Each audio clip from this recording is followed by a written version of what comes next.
Assalamualaikum warahmatullahi wabarakatuh. Baiklah, saya di sini Rian Permana, praktikan dari Kak Elin Febrina akan menjelaskan mengenai protozoa dan foraminifera bentonik besar. Pertama itu, saya akan menjelaskan mengenai protozoa. Protozoa itu berasal dari bahasa Yunani, yaitu protos yang artinya pertama dan zoon artinya hewan. Kemudian, bentuk tubuh dari protozoa ini memiliki beberapa macam, yaitu kebanyakan protozoa ini hanya dapat dilihat di bawah mikroskop. Ukuran tubuhnya 3-1000 mikron. Tubuh protozoa ini amat sederhana juga, bentuk tubuhnya bermacam-macam seperti bola, bulat, memanjang. Kemudian pada habitat si protozoa ini hidup di air laut atau setidaknya di tempat yang basah. Mereka umumnya hidup bebas dan terdapat di lautan. Beberapa spesies ini dapat tumbuh di dalam tanah maupun di dalam tubuh tumbuhan. Kemudian protozoa ini hidup di dasar laut. Ciri-ciri umum protozoa itu sendiri ada beberapa macam, yaitu organisme uniseluler, eukariotik, hidup soliter atau berkoloni, sifat hidupnya kosmopolit. Kemudian reproduksi dari si protozoa ini ada secara aseksual dan seksual. Secara seksualnya ini, protozoa ini berlangsung dengan pembelahan sel. Kemudian secara seksual mereka melakukan konjugasi. Kemudian klasifikasi dari protozoa ini ada beberapa macam, seperti rhizopoda, flagellata, ciliata, dan sporozoa. Peranan protozoa ini ada beberapa macam, ada yang merugikan manusia dan juga ada yang menguntungkan. Yang menguntungkan bagi manusia yaitu menjadi salah satu sumber makanan bagi hewan yang secara ekonomis bermanfaat bagi manusia.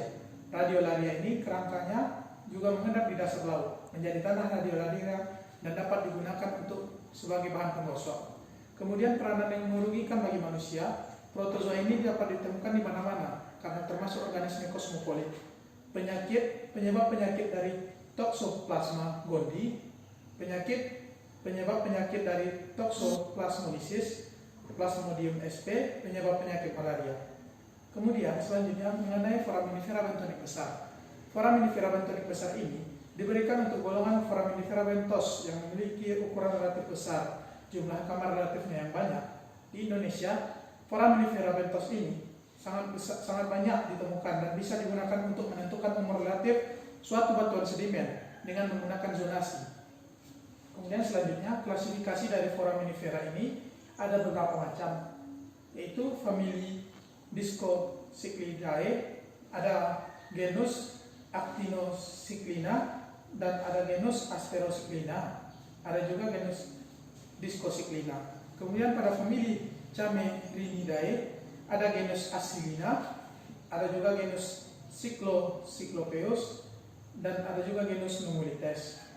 Ada famili Alveolenidae dan genusnya Alveolin dan Alveolinella. Kegunaan foraminifera bentonik besar ini sudah dijelaskan tadi, yaitu sebagai untuk menentukan umur relatif suatu batuan sedimen menggunakan biozonasi foraminifera bentonik besar dengan menentukan lingkungan pengendapan batuan sedimen.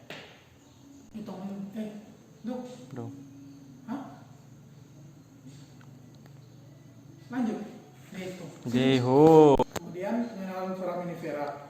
Pengenalan foraminifera ini merupakan suatu organisme satu sel yang memiliki cangkang hasil kalsit yang merupakan salah satu organisme dari kingdom Protista yang sering kita kenal sebagai rhizopoda atau kaki semu. Foraminifera adalah kerabat dari dekat dengan amuba. Hanya saja pada amuba ini tidak memiliki cangkang dan untuk melindungi protoplasmanya. Kemudian jenis-jenis foraminifera ini berdasarkan cara hidupnya ada dua, yaitu foraminifera planktonik dan foraminifera bentonik. Kemudian secara bentuk cangkangnya ada Arenaceus, ada Porcelaneus dan Hyalin. Arenaceus ini foraminifera bercangkang pasiran. Porcelaneus foraminifera bercangkang gampingan tanpa pori, dan Hyalin ini foraminifera bercangkang gampingan berpori. Kemudian pada cangkang foraminifera bentonik ini memiliki ukuran yang berkisar antara 5 hingga beberapa sentimeter. Foraminifera bentonik ini memiliki bentuk cangkang yang rumit dan memiliki arsitektur yang kompleks, seperti misalnya pada foraminifera bercangkang pasiran biasanya ditemukan di lingkungan yang ekstrim, seperti perairan payau ataupun di perairan laut dalam disebut dengan pasiran. Kemudian foraminifera bercangkang gampingan tanpa pauri, biasanya hidup soliter dengan membenamkan cangkangnya ke dalam sedimen, kecuali bagian mulutnya. Kemudian foraminifera gampingan berpori merupakan jenis yang memiliki variasi bentuk cangkang yang sangat banyak, seperti lampu kristal dengan ornamen rumit, bening, dan berkilau. Pada cangkang foraminifera ini terbuat dari kalsium karbonat atau CaCl3, dan fosilnya dapat digunakan sebagai petunjuk dalam pencairan sumber daya minyak, gas alam, dan juga mineral. Selain itu, karena keanekaragamannya, fosil foraminifera ini juga berguna untuk biostratigrafi dan dapat memberikan tanggal relatif terhadap suatu batuan. Beberapa jenis batu, seperti batu gamping yang biasanya sebanyak ditemukan yang mengandung fosil foraminifera. 3. Kemudian, pada bab selanjutnya terdapat foraminifera planktonik. Foraminifera planktonik ini merupakan suatu jenis foraminifera yang hidup dengan cara mengambang di permukaan laut. Foraminifera jumlah genusnya sedikit, tetapi jumlah spesiesnya yang banyak. Planktonik pada umumnya hidup mengambang dan bergerak tergantung oleh arus pasir di permukaan laut. Fosil planktonik ini dapat digunakan untuk memecahkan masalah geologi, antara lain untuk sebagai fosil petunjuk, digunakan untuk pengkolerasian batuan, penentuan dan umur relatif suatu batuan, penentuan lingkungan pengendapan. Ciri-ciri umum dari fosil foraminifera planktonik ini adalah tes atau cangkangnya yang berbentuk ulat, susunan kamarnya umumnya trokospiral, komposisi tesnya berupa gampingan hialin, hidup di laut terbuka, di daerah tropis melimpah dan jenisnya sangat bervariasi, di daerah subtropis jumlahnya sedikit tapi spesiesnya yang bervariasi, di daerah subkutub jumlahnya melimpah tapi spesiesnya sedikit. Kemudian pada struktur kamar dari foraminifera planktonik ini ada planispiral, yaitu sifat berputar pada suatu bidang. Semua kamar terlihat dan pandangan serta jumlah kamar ventral dan dorsal sama. Kemudian trokospiral. Trokospiral ini merupakan sifat berputar tidak pada satu bidang, tidak semua kamar terlihat, pandangan serta jumlah kamar ventral dan dorsal tidak sama. Contohnya seperti Globigerina. Kemudian stratospiral, yaitu sifat mula-mula tropospiral, kemudian planispiral, dan kemudian menutupi sebagian atau seluruh kamar-kamarnya. Kamar-kamar sebelumnya seperti Pulemiatina. Kemudian bentuk tes dan bentuk kamar dari foraminifera planktonik ini ada beberapa adalah bentuk tes, bentuk dari seluruh cangkang foraminifera, sedangkan bentuk kamarnya merupakan bentuk masing-masing kamar pembentuk tes. Menghitung kamar foraminifera dimulai dari bagian dalam pada agen kecil terkecil di mana biasanya mendekati aperturnya. Kemudian septa dan sutur. Septa ini merupakan suatu bidang yang merupakan batas antara kamar satu dengan kamar yang lainnya. Biasanya terdapat lubang-lubang halus yang disebut dengan foramen. Kemudian apertur. Apertur ini sering kita sebut adalah lubang utama dari tubuh tes foraminifera yang terletak pada kamar terakhir. Selanjutnya, pada bab yang keempat, yaitu foraminifera bentonik. Foraminifera bentonik ini terbentuk ada bentuk tes dan juga susunan kamar. Berdasarkan jumlah kamarnya, foraminifera ini terbagi menjadi dua, yaitu monotalamus tes, yang merupakan cangkang foraminifera yang terdiri dari satu kamar. Biasanya bentuk tesnya sederhana. Sedangkan pada polythalamus tes, cangkangnya lebih dari satu kamar dan bentuknya sangat kompleks.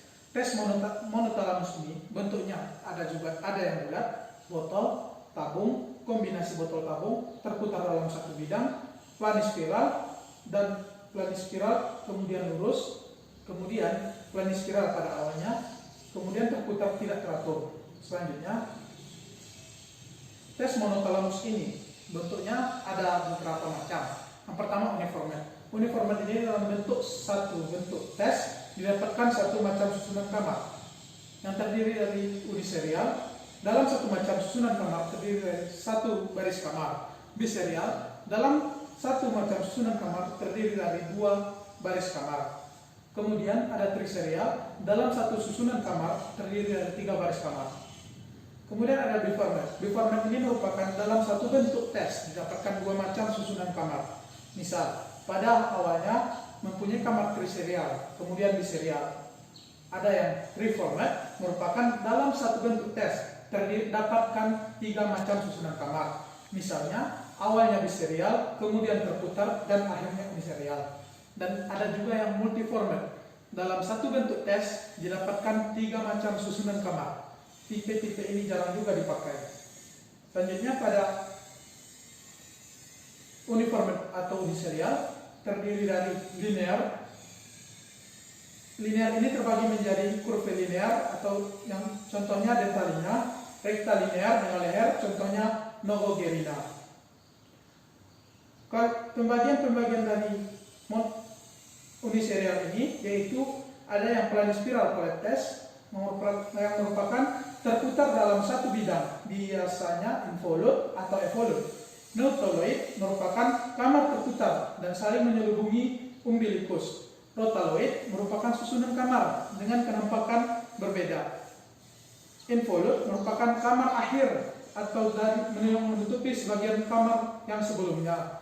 Evolute, putaran kamar sebelumnya terlihat. Dan helicoid, putarannya khas di mana tinggi lingkaran menjadi besar.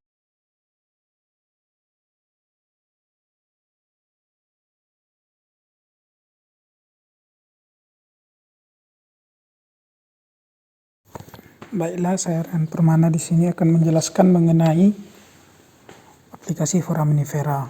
Di sini saya akan menjelaskan untuk penentuan umur relatif batuan. Pertama itu kita tentukan dari foraminifera planktonik umur relatifnya sesuai dengan data di atas. Sesuai dengan data 1 sampai 10. Pertama itu Catapsidrax disimilis R5. Berarti di umurnya antara NP20 sampai dengan N9. Kemudian seterusnya kita mendapatkannya. Lalu setelah kita mendapatkan data tersebut, kita mencari umur relatifnya. Mencari umur relatif. Jadi mencari umur relatif tersebut kita harus melihat dia yang hidup di awal dan ada juga yang mati di awal. Maka kita dapat melihatnya dari N9. Sesuai dengan data N9 berarti N9 lah tempat si umur suatu fosil tersebut. Kemudian untuk menentukan kesimpulannya kita harus sesuai dengan berdasarkan tabel Blow 1969. Kebetulan yang saya analisa ini merupakan punya teman saya yaitu Gilang Abimanyu. Dengan kesimpulannya berdasarkan tabel Blow 1969 pada batu pasir karbonatan di lokasi Sungai Air Kikim oleh Gilang Abimanyu yang berjenis batuan sedimen berumur relatif pada kisaran Miocen tengah atau pada kolom N9. Kemudian untuk penentuan lingkungan batimetri, lingkungan pengendapannya kita harus melihat datanya terlebih dahulu juga dari foraminifera bentonik. Seperti pada data di bawah ada 1 sampai 10 datanya. Jadi contohnya itu Textularia conica pada kedalaman 33 meter. Jadi kita kalikan dengan 1,8. Dia mendapatkan sekitar 34, sekian. Terus sampai ke bawah. Jadi kita mendapatkan hasil, maka letak yang terbanyak tersebut, maka disitulah terletak banyak lingkungan pengendapan dari si fosil tersebut. Jadi dapat kita simpulkan bahwa berdasarkan tabel Barker 1960 yang dianalisa pada batu pasir karbonatan di lokasi Sungai Air Kikim oleh Gilang Abimanyu yang berjenis batuan sedimen memiliki lingkungan pengendapan pada kedalaman neritik tepi. Itu pada kedalaman 27,3 sampai 73 mBPL. Sekian, terima kasih. Assalamualaikum warahmatullahi wabarakatuh.